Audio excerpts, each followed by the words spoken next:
Alright, how's it going, everybody? Good evening to everyone. Carpo, it's Christmas Eve 2016. As you may or may not, I don't know if the camera picks that up, but behind me you may see a wall of presents. Yeah, that's all the crap I've been wrapping for about the last hour and a half. Feels really good to contribute something towards the cause. You know, my family, my wife works her ass off and she does all the presents, selection. I've just been totally slacking at picking out gifts and getting presents and whatnot. But got a bunch of great stuff for the kids, and it always seems like you get more than you bargained for.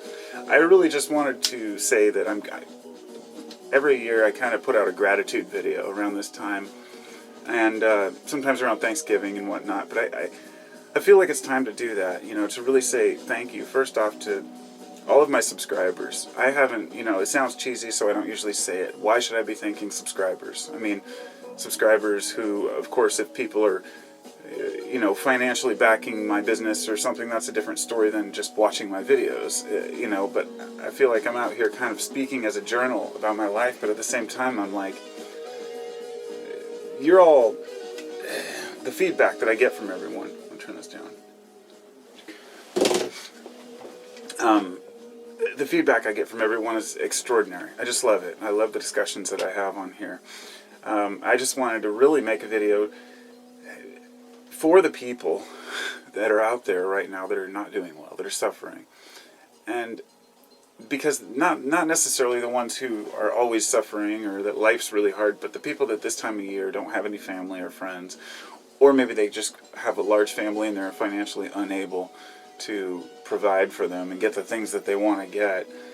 And I gotta say, I'm really grateful that my wife and I at least live, that we're healthy and that we are able to work and to make money for things like gifts and vacations and trips. And we basically have always kind of lived check to check. We've never really had a savings or any type of major, financial boom that helped us out. No inheritances, nothing like that. But we're grateful for what we do have. I'm really bad about getting gifts, and I guess that's why I wanted to say that a lot of people out there, they feel guilty about not getting enough presents. And you see it all the time in ads and marketing, but also in jokes and in television shows and movies, the whole Black Friday type mentality. And we laugh at ourselves because of it, that we feel like we have to get more gifts, and cheaper. When the truth is, year-round you can get deals like that, like Black Friday. I mean, sure, there are some things that are extremely cheap that day, but if you're really shopping around, you don't have to face that kind of madness. But it's kind of just what people do, not me. But one thing one thing I haven't wrapped yet is this. I got this for my son, and he's 7. But we've talked about these forever. It's a launch pad. It's just a mini by Novation, and you've probably seen these on YouTube or elsewhere where the guys use these to play the beats. You hook it up to the software, the Novation software, and it's like Ableton, I guess, and the software allows you to make all kinds of different sound effects. So I kind of got that as a combination. I got it for my son, but also for myself, because he'll need me to show him how to program all that. But of course, they've got ones out there that are fucking hundreds of dollars, if not thousands, and that one I got on sale for like $70, I think. And I'm always shopping frugally and trying to get things as cheap as possible, because I don't really have extra money to spend. Who does? I guess I know a lot of you probably do. And, at least one or two people out there who are watching this video probably have some sort of indispensable or, an income that really doesn't run out, so to speak, and you can buy all the things you want. And I think that's awesome. I think a lot of people are kind of envious of that or jealous. I don't really have jealousy, because I know that when I work hard for what I have, I'm very grateful to have it. And I'd love to have a little more, but it just, it comes with hard work sometimes. Sometimes people are just lucky. First world problems, right? I had a friend a while back who told me that he was getting an inheritance and he was stressing out about it because he didn't want to be viewed as somebody who just gets free shit. And I thought about that, and that was really interesting, you know. A lot of places in the world, if you got an inheritance, it would be like, yes, I can do all the things I need to do for my family because you feel like that you know what to do with that kind of money. Whereas, you know, if you already have everything that you need more or less, then having money can be more of a burden than anything. If I was able to go out and just buy everything I wanted for everyone for the holidays, you know, I might disappoint myself, you know, because I'd always want to get more. Or something else, you know. I'm going to make sure the camera is still running because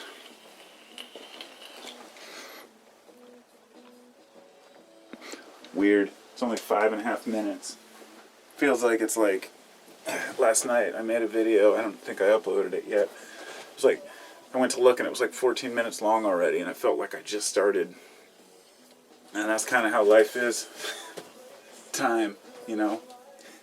Just goes by so fast or so slow. I actually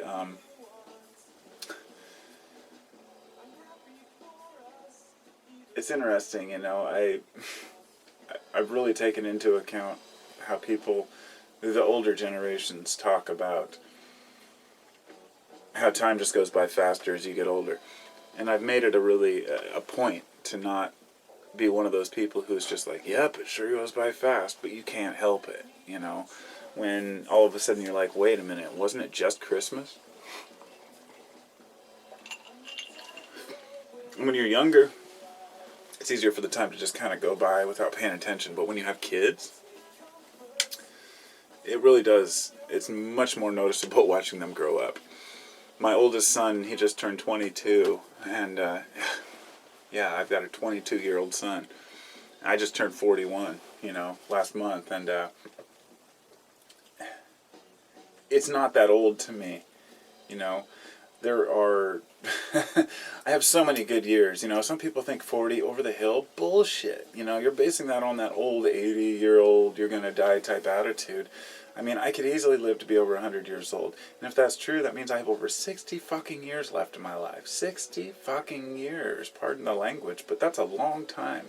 And no, it doesn't seem like a long time probably then after I've gone through it. But if there's one thing that really breaks up life and makes you notice the time better and make it last longer, it's to experience things, you know? To just,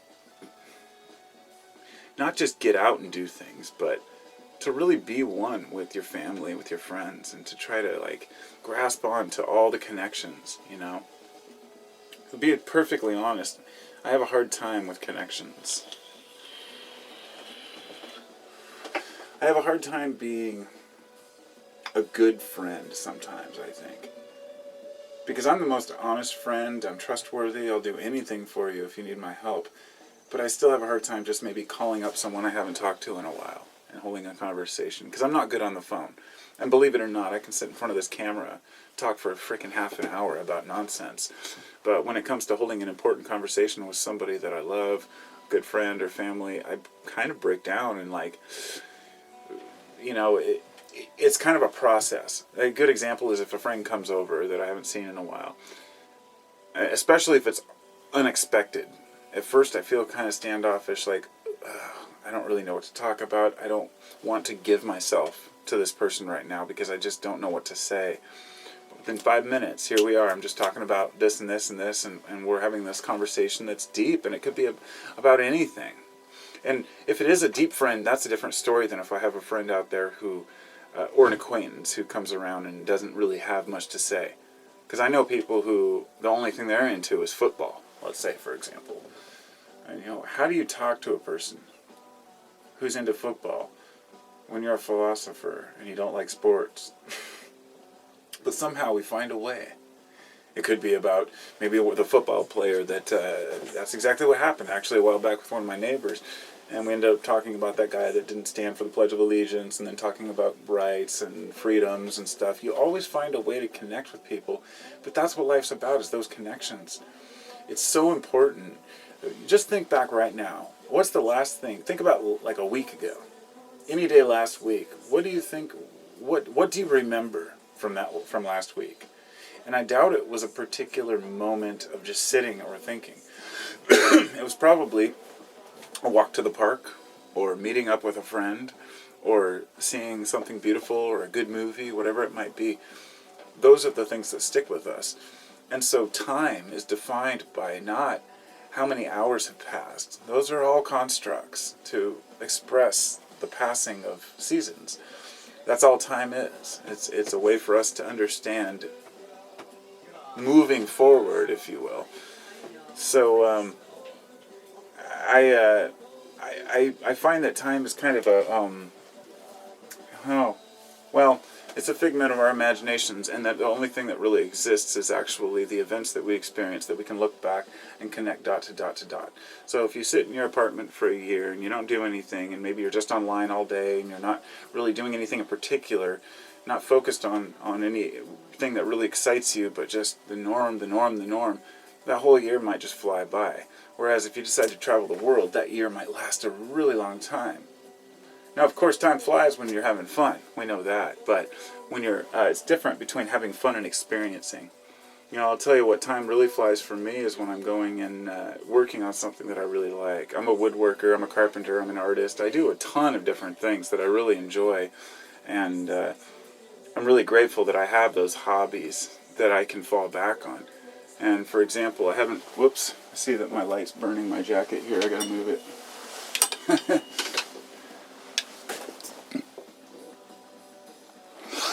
Yeah, another perfect example. Still, it's only 11 minutes, 45 seconds. Just like, it feels like much longer, but, I don't know. I guess it depends on what I'm talking about. I'm drinking a little bit of Jägermeister tonight. I just started, so it hasn't quite taken its effect, but alcohol has its place. It's not something I drink regularly, but when I do, it's nice to have when you need it.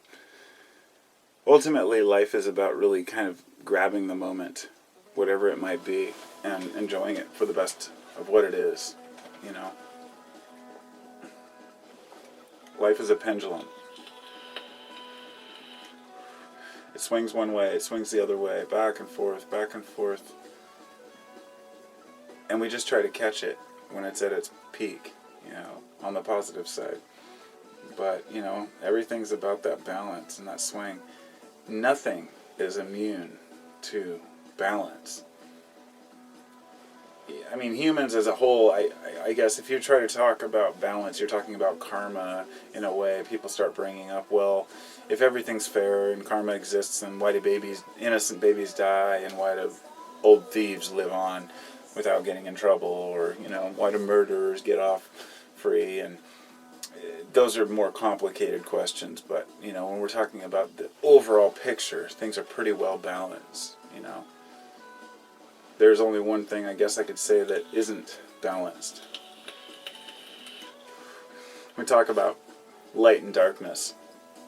And people say that, it's the yin and yang, the light and darkness.